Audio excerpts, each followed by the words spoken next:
नाभाजी अनन्य शरणागत भक्त शुरू से। आज नाभाजी का जन्म दिवस है। शरणागति क्या है, नाभाजी ने अपने जीवन के शुरुआती दौर में ही दिखाना शुरू किया। जब नाभाजी का जन्म हुआ तो नाभाजी अंधे थे, और ऐसे अंधे नहीं कि आंख है पर आंख की रोशनी नहीं है, ऐसे अंधे की आंखों की आकृति नहीं थी, है ही नहीं, पूरा साफ है, यहां से माथा यहां तक ऐसे साफ, आंखों की पेंटिंग भी नहीं हुई चेहरे में, कुछ नहीं, ऐसे अंधे थे। 2 साल के थे तो पिता की मृत्यु हो गई।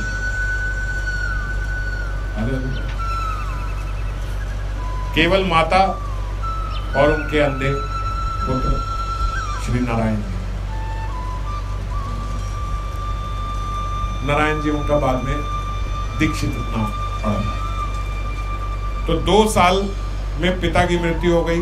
उसके बाद नाभाजी को उनकी माँ पालन पोषण करती, वात्सल्य से जितना बन पाता उतना उनके लिए किसी तरीके से कमा के खिलाती पिलाती। थोड़े बड़े हुए और मुसीबत का पहाड़ टूटा। उस गांव में सूखा पड़ गया, भयंकर सूखा पड़ गया, बोलते पानी भी पीने को नहीं था। सारा गांव खाली हो गया, केवल एक नाभाजी और उनकी माता, 2 जीव केवल एक पूरे गांव में रह गए। आप ये इससे देखना, हम लोग बड़ी जल्दी विचलित हो जाते हैं कि हमारे जीवन में इतना दुख क्यों आया। 70% लोग जो भक्ति कर रहे होते हैं वो भक्ति एक समय पे आके इसलिए छोड़ जाते हैं कि क्या फायदा हुआ इतना हरि नाम करने का, क्या फायदा हुआ भगवान का इतना भजन करने का, क्या मिल गया, क्या मिला तुझे, छोड़ खा पी मजे कर, कुछ नहीं होता ऐसा, कुछ नहीं रखा भक्ति में। 70% लोग इसीलिए भजन छोड़ देते हैं। और ये अधिकतर देखा गया है कि भक्तों के जीवन में कष्ट थोड़े, भगवान भी कौतुक है, थोड़े ज्यादा ही आते हैं। आदमी कंपेयर करता है कि जब नहीं करता था तब इतने कलेश नहीं थे, अब करता हूं तो कलेश ज्यादा है। वो क्यों है, उसका भी कारण है। भाई आप अगर भक्ति नहीं करते, अभी आपने करोड़ों अरबों जन्म आना है, आपके दुख भगवान डिवाइड कर देते हैं, थोड़ा डिवाइड कर दो, थोड़ा सुख भी दो थोड़ा दुख भी दो, शायद इसी बहाने थोड़ा थोड़ा भजन में लगेगा। ज्यादा दे दिए तो और नास्तिक बनेगा, और जुड़ते जाएंगे और जुड़ते जाएंगे। अब किसी ने तीव्रता से भक्ति शुरू करी, भगवान ने कहा जितने प्रारब्ध हैं सब इसके फटाफट टक टक टक खत्म करो, क्योंकि इस जन्म के बाद तुझे भगवत धाम जाना है, जितने प्रारब्ध हैं जल्दी निपटाओ। तो भक्तों के जीवन में दुख थोड़े भगवत कृपा से। अब अगर बात आपको ये पता लग जाए कि इस जन्म के बाद मैं भगवत धाम जाने वाला हूं, इसीलिए भगवान थोड़े कष्ट ज्यादा दे रहे हो, तो कष्ट ज्यादा कष्ट नहीं लगेंगे। हम भी कहेंगे ठीक है 1000 जन्म देने थे, 1000 जन्म इसी में जो 10, 12, 20 साल में सब खत्म कर दो, करो फटाफट करो, 20 साल बाद छुट्टी। तो खराब कर रहे हैं या अच्छा कर रहे हैं? तो खराब होते हुए भी वो अच्छा हो रहा है, मगर दिख क्या रहा है, ये खराब हो रहा है। और कितनी बार जीव का भगवत आश्रय बनता ही नहीं। तो भगवत आश्रय बनाने के लिए भगवान अपने प्रेमी जनों का, अपने भक्तों का भगवत आश्रय बनाने के लिए थोड़े दुख और डिग्री बढ़ा देते हैं। अगर थोड़ी कहीं चांस दे दिया तो अन्य आश्रय हो जाएगा। जैसे नाभाजी जब अकेले रह गए अपनी माता के साथ, किसी तरीके से माता अकेले, पूरे गांव में अकेली माता और नाभाजी, उन्होंने भी कुछ महीने बाद बोलते उम्मीद छोड़ दी, अब चलते हैं यहाँ से, अब यहाँ एक बूंद पानी नहीं मिलेगा। चले आगे वन आया, वन के रास्ते में गए। जब वन के रास्ते में जा रहे थे तो वहां पे बोलते एक गहरे जंगल में जाके फंस गए। दूर दूर तक ना कोई फल का वृक्ष और ना पानी। कोई सोचे भगवान क्या कर रहे हो यार, थोड़ा तो रहम करो। माता ने बोला बच्चे तू यहीं बैठ, 5 साल का बच्चा, तू यहीं बैठ, मैं अभी तेरे लिए कुछ व्यवस्था देख के आती। माता गई। पिछले बोलते कुछ 20-25 दिनों से माता ने कुछ खाया नहीं था। जो मिलता था थोड़े बहुत उससे बच्चे का ही पोषण होता था। गई दूर तक चलती रही 2-4 किलोमीटर चलने के बाद भी ना कोई जल मिला, ना फल मिला, ना कोई वृक्ष मिला। माता वहीं बेहोश हो गई और प्राण निकल गए। अब वो 5 साल का बच्चा, पिता की भी मृत्यु हो गई और माता भी मातृविहीन भी हो गया, माता की भी मृत्यु हो गई। अकेले जंगल में बचे। क्यों? मैं जो बात बता रहा था, भगवान अपने भक्तों के साथ प्रेमवश ऐसी दुर्दशा कर देते हैं कि कोई आश्रय और मिलेगा भी नहीं। माता ने मरते भगवान से प्रार्थना करी, हे मेरे भगवान, मैं मर रही हूँ भूख प्यास से, मुझे चिंता नहीं है, पर वो मेरे पुत्र का क्या होगा जो अंधा बैठा है और मेरी बाट देख रहा है, वो क्या करेगा? उसका कहीं विश्वास तो नहीं उठ जाएगा? प्रेम से ही वो सोचेगा कि मेरी माँ भाग गई मेरे को छोड़ के मेरे अंधे को। वो बेचारा क्या सोचेगा? कौन उसको खाना देगा, कौन पानी देगा? कहीं एक गांव में होता तो भी मैं सोच लेती कि कोई जीव उस पर दया कर देगा, पर जंगल में कौन दया करने भी आएगा? उसका ध्यान रखो। और माता के शरीर छूट गया। भगवान तो आनंद ले रहे थे। जब कुछ देर देखा नाभाजी ने कि अब माता आई नहीं, 1 घंटा बीता, 2 घंटा बीता, माँ माँ माँ चिल्लाते चिल्लाते, कभी किसी वृक्ष से टकराते गिर जाते, कभी पत्थर से टकराते, अंधा बच्चा और घना जंगल, कहाँ जाते बेचारे? जाते जाते बोलते उन्होंने भी भगवान से पुकार करी कि भगवान बहुत अच्छा किया, बहुत आनंद दिया आपने।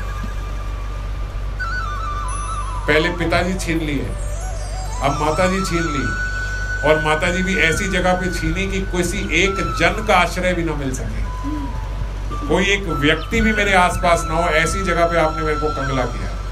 बहुत बढ़िया किया, क्योंकि अगर कोई होता तो मैं उसको पुकारता, आपको नहीं पुकारता। द्रौपदी के पास भी जब सारे आश्रय खत्म हो गए, तब अंत में गोविंद नाम पुकारा। अंत में जब तक दिख रहा था ये मदद कर देगा, ये मदद कर देगा, ये मदद कर देगा, जब तक सबने मुंह ना फेर लिया तब तक भगवान याद नहीं आए। और आज नाभाजी को भी जब अब कुछ नहीं बचा तो उन्होंने भगवान को पुकारा। जब भगवान को पुकारा तो बोलते अग्रदेव जी और उनके एक शिष्य केली क्या नाम, किला देव जी, क्या नाम था उनका, उनके गुरु का? अग्रदेव जी और किला देव जी जा रहे थे। वो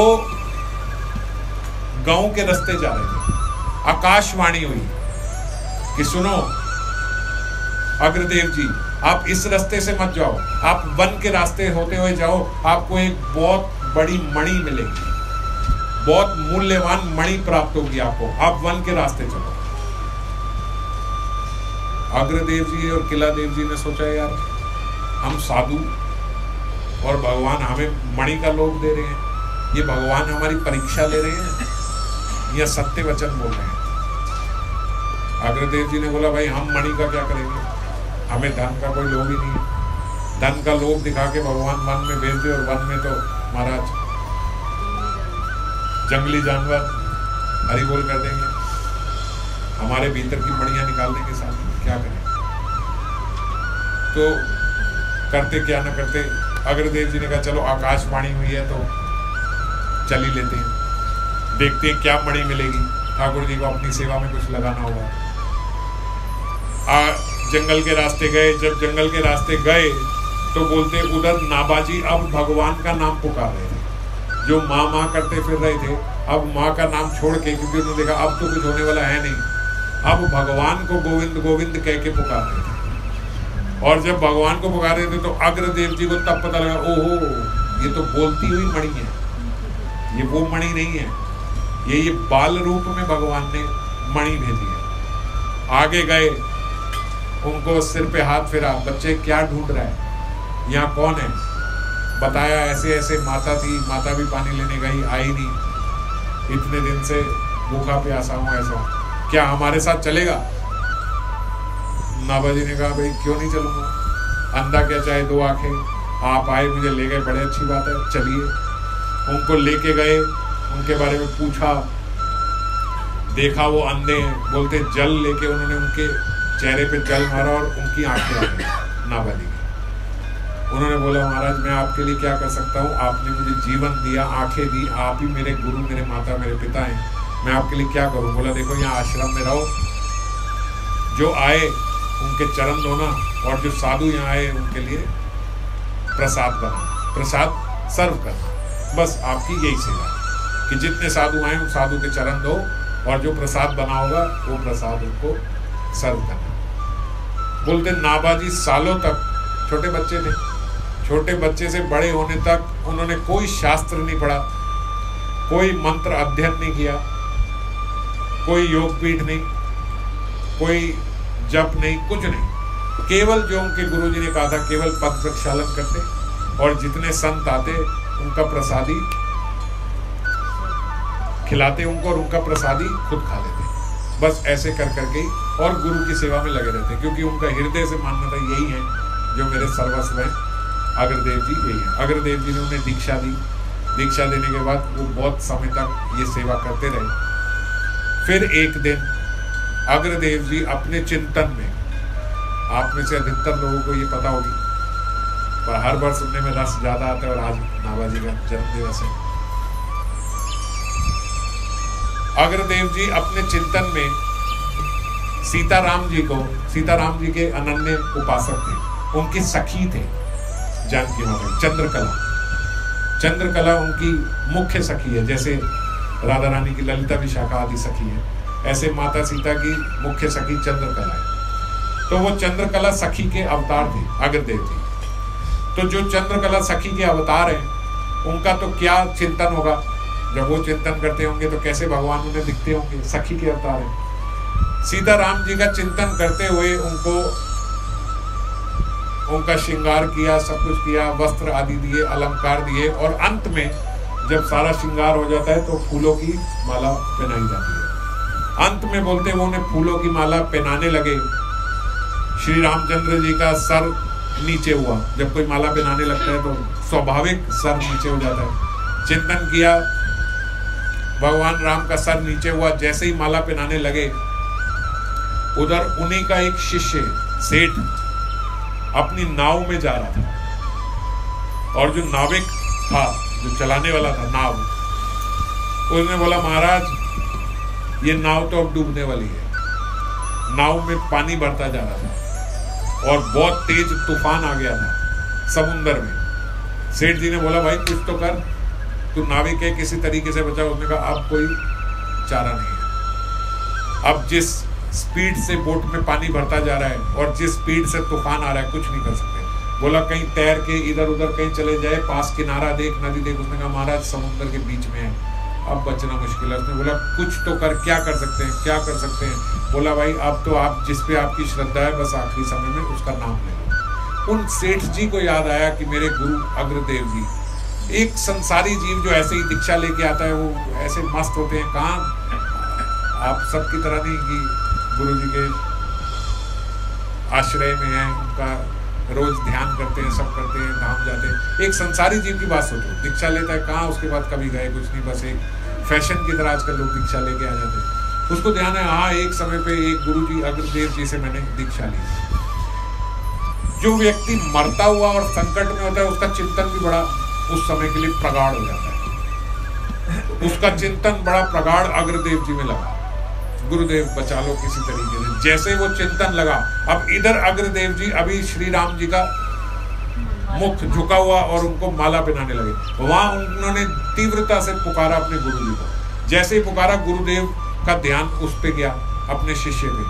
अब अपने शिष्य को देखा कि वो इतने संकट में है और नाव डूबने को है, तो वो उसको बचाने के लिए सोचा चलूं, यहाँ सोचा यहाँ पहले माला पहनाओ, चलूं, कंफ्यूज हो गए क्या करूं। अगर यहाँ से जाता हूं तो सेवा अपराध बनेगा, ऐसा लगेगा भगवान का मजाक उड़ा रहा हूं। भगवान आए, भगवान ने मुख नीचे किया और मैं माला लेके आ गया, मजाक बन रहा है भगवान। उसको नहीं बचाता है, यहाँ माला पहनाता हूं। वो ये बोलने में ज्यादा समय लग रहा है, जब सोचने में आता है एक क्षण में फटाफट क्या करूं क्या करूं। इधर जो है बाहर घंटी बजी, आपका तवा में फुल्का चल रहा है, अब तो घंटी सुनो फुल्का फटाफट से, समझ गए। इस प्रकार जल्दी से एक्शन लेना, क्या करना। अग्रदेव जी ने देखा गुरुदेव थोड़े विचलित हो रहे हैं। अग्रदेव जी पंखा झर रहे थे गुरुदेव। ये सब गुरुदेव के मन के भीतर की बात है। अग्रदेव जी ने। नाभाजी ने पंखा चल रहे थे, नाभाजी ने देखा गुरुदेव थोड़े विचलित लगे। नाभाजी ने तुरंत देखा उनके मन के भीतर की बात कि ये माला पहना रहे थे, वहां उनके शिष्यों ने पुकार रहे हैं। अग्रदेव जी ने ऐसे पंखा झरते हुए थोड़ा सा पंखा इस दिशा में करके झर दिया। बोलते जब ऐसे झरा तो वहां इतनी तेज तूफान से विपरीत हवा जोर की चली और नाव एकदम से किनारे में पहुंच गई समुद्र के। जो नाविक था उसने बोला महाराज किनका ध्यान कर दिया आपने? वर्षों से मैं नाव चला रहा हूं, ऐसा कभी हुआ ही नहीं कि इतनी तेज तूफान और विपरीत हवा चली और हम कहां 1 सेकंड में किनारे पे पहुंच गए। कोई भाई नदियां या नाला थोड़ी था, समुद्र के बीच में थे और कहां से यहां पहुंच गए। अग्रदेव जी अभी पहुंच रहे हैं। नाभाजी ने पंखा झर के साइड लगा दी बोर्ड। अग्रदेव जी समुद्र के बीच में पहुंचे, चिंतन में। देखा यहां तो ना कोई नाव है, ना हमारा कोई शिष्य है। अब जब वहां पहुंचे तो जिन भक्तों का चिंतन होता है उनका चिंतन किस प्रकार होता है। वहां उन्होंने देखा इतनी तेज समुद्र की लहरें। अब शिष्य तो निकल गया तो भूल गए, तो समुद्र की लहरें देख के वहां भगवान का चिंतन हो गया। वाह वाह ठाकुर जी, इतनी तेज तूफान, इतनी विपरीत अवस्था का तूफान भी समुद्र में आता है, इतनी तेज तेज ऊपर ऊपर लहरें, और इसमें आपने सेतु बना दिया। कैसे बनाया होगा आपने सेतु? जय हो श्री रामचंद्र की। यहाँ सेतु बना दिया इस समुद्र में। कैसे कोई कल्पना कर सकता है इतनी तेज तेज वाले लहरों में सेतु बन जाए। अग्रदेव जी ने देखा गुरुदेव तो वहां मस्त हो गए, यहाँ तो रामचंद्र जी चेहरा झुकाए बैठे हैं। अग्रदेव जी ने कहा महाराज वो निकल गया, आप इधर पुष्प नाभाजी ने बोला अग्रदेव जी को महाराज वो तो हो गया, आप सेवा में आइए, पुष्पमाला पहनाइए। अब अग्रदेव जी का माथा चकराया। उन्होंने छटपटा के आंखें खोली, कौन? नाभाजी ने आंखें नीचे कर ली, क्या हुआ? इधर उधर देखा, उन्हें लगा कोई सिद्ध महात्मा आए होंगे, कोई बहुत बड़े संत आए होंगे, कोई मुझसे भी भारी संत होंगे जिन्होंने ये जान लिया मेरे भीतर की मैं क्या सेवा कर रहा था। मेरे मन के भीतर की सेवा जानने वाला कोई मुझसे तो ऊंचा होगा। गुरु शिष्य के मन की बात जानता है, कोई हैरानी की बात नहीं, पर शिष्य गुरु के मन की बात जान जाए ये इम्पॉसिबल है। तो जब शिष्य ने बोला तो उन्होंने बोला कौन? वो चुप रहे। उन्होंने बोला बोलियो कौन? उन्होंने बोला महाराज आपने शीत प्रसादी दे दे के पालिया जो सुकुमार को, जो छोटे से सुकुमार को आपने अपनी शीत प्रसादी दे दे के जिसको पाला वही। उन्होंने उस वक्त तो तुरंत आंखें बंद करी, किसी तरीके से माला पहनाई, माला पहना के फिर आंख खोल के इधर बैठ। तुझे कैसे पता मैं क्या कर रहा था? बोला दास को आपने जो अपना इतने वर्षों से महाप्रसाद दिया, उस महाप्रसाद की कृपा से आपकी सेवा में जान पड़ा। अग्रदेव जी ने आलिंगन कर लिया नाभाजी का, और उनका नाम नारायण दास था दीक्षा के समय। उस दिन उन्होंने कहा आज से तू नारायण दास नहीं, तेरा नाम नाभा है, क्योंकि गुरुदेव की हृदय की बात नहीं, गुरुदेव की नाभि की बात भी तूने जान ली। नाभि और डीप है, मेरी नाभि में क्या चल रहा है वो भी तेरे को पता है। जो मैं चिंतन में सेवा कर रहा हूं वो तेरे को पता है कि मैं क्या सेवा कर रहा हूं।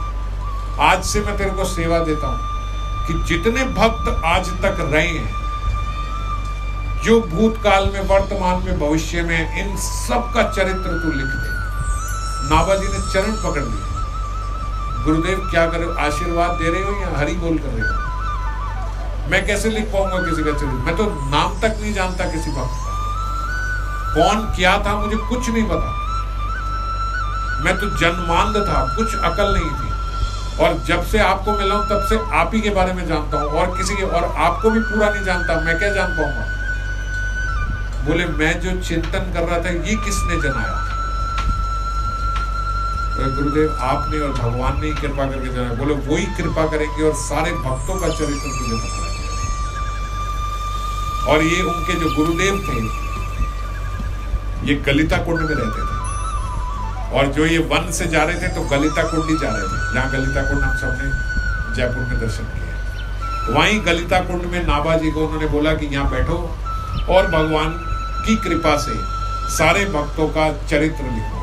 और उस दिन के बाद से बोलते नाभा जी ने जब लिखना शुरू किया, पहला श्लोक ही उन्होंने ये लिखा, भक्त भक्ति भगवंत गुरु चतुर नाम बबु एक नाशत। इनके जो सिमरन करेगा उनके सारे क्या बोल रहे थे, कलेश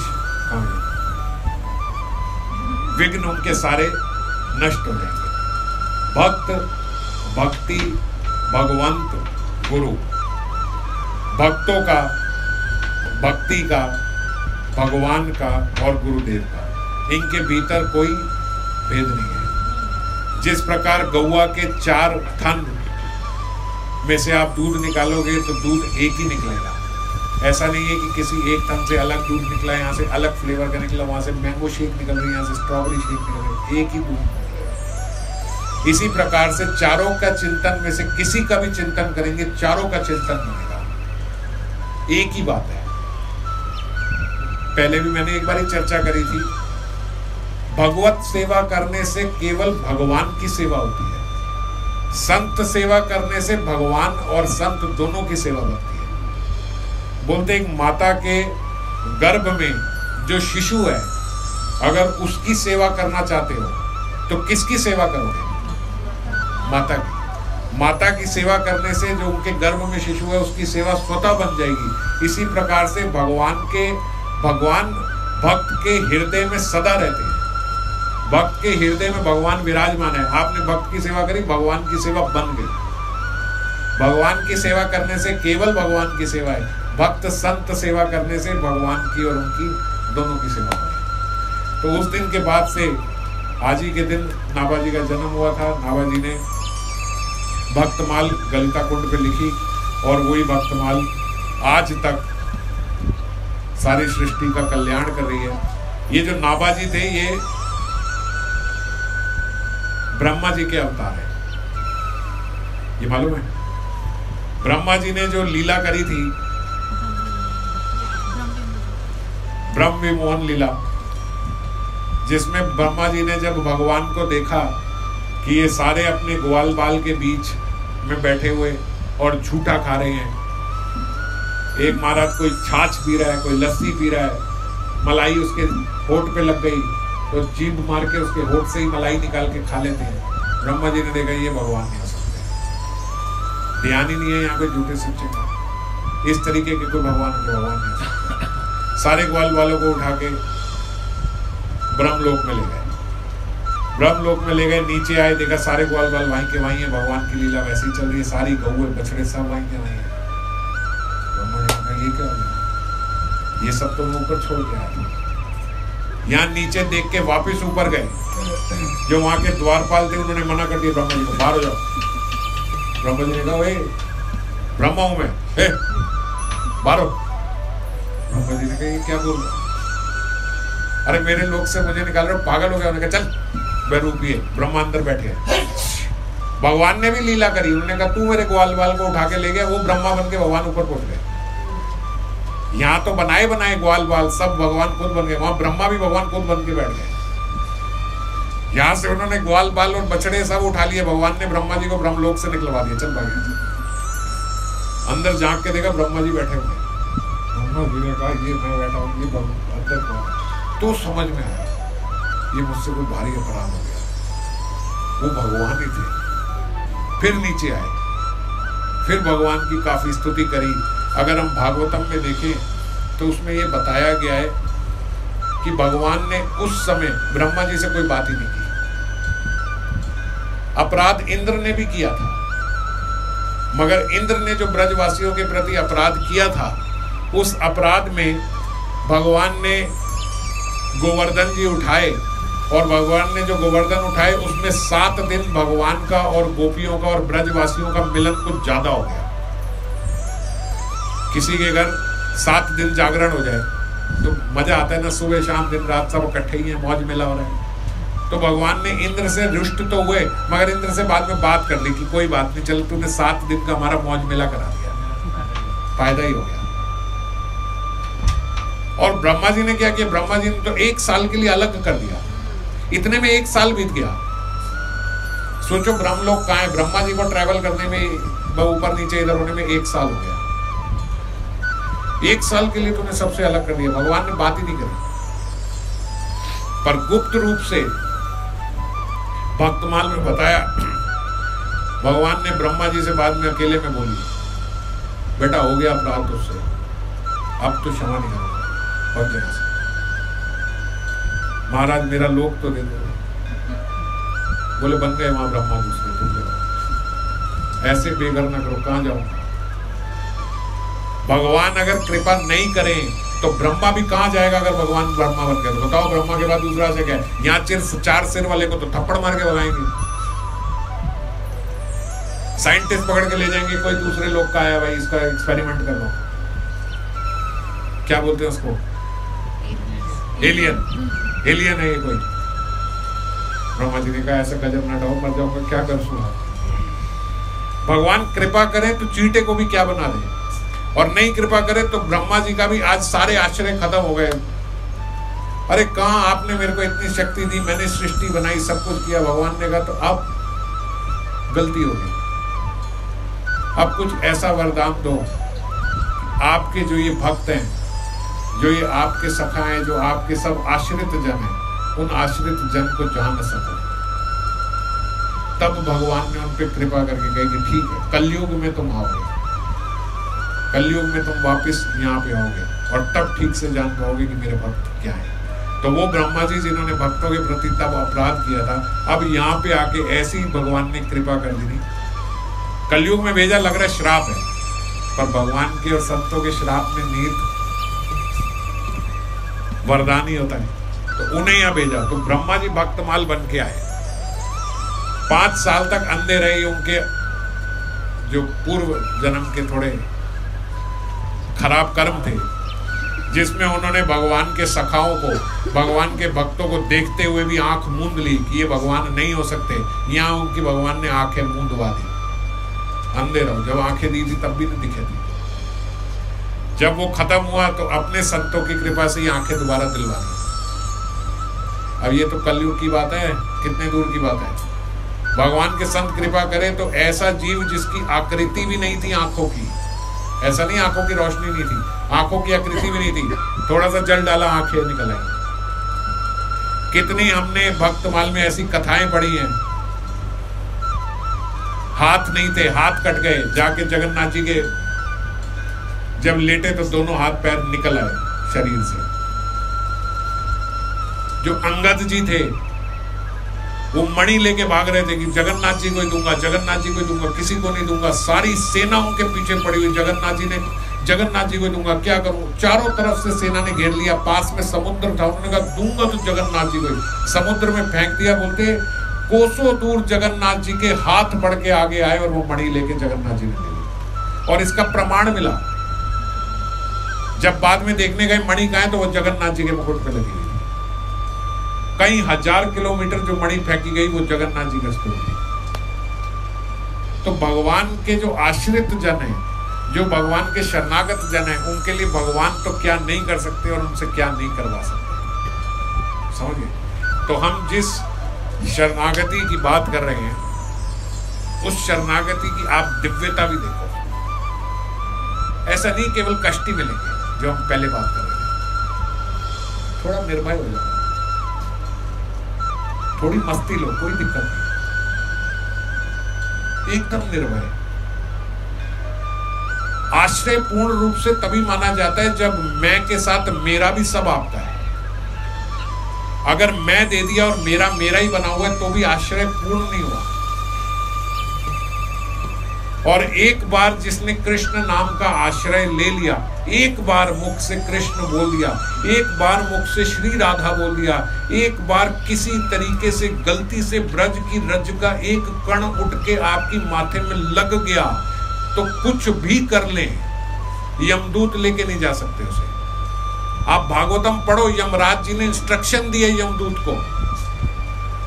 किसी ने तुलसी माला धारण करी हो, किसी के मुख से हरि नाम निकला हो, किसी ने ब्रज रज कहीं अपने माथे पे लगाई हो, कोसों दूर हो जाना उससे। तुम्हारा अधिकार नहीं है उस जीव पे। यमदूतों को यमराज जी बता रहे हैं तुम्हारा अधिकार नहीं है। अजामिल को लेने गए थे, उसने मुख से अपने पुत्र को पुकारा नारायण, वहां से विष्णु दूत आ गए, यमदूत की पिटाई करके भेज दिया, ठोक दिया यमदूतों को। यमदूत ने आके यमराज जी को बोला धिक्कार है तुम पे, हम सोचते थे तुम्हारे से ऊपर कोई है ही नहीं।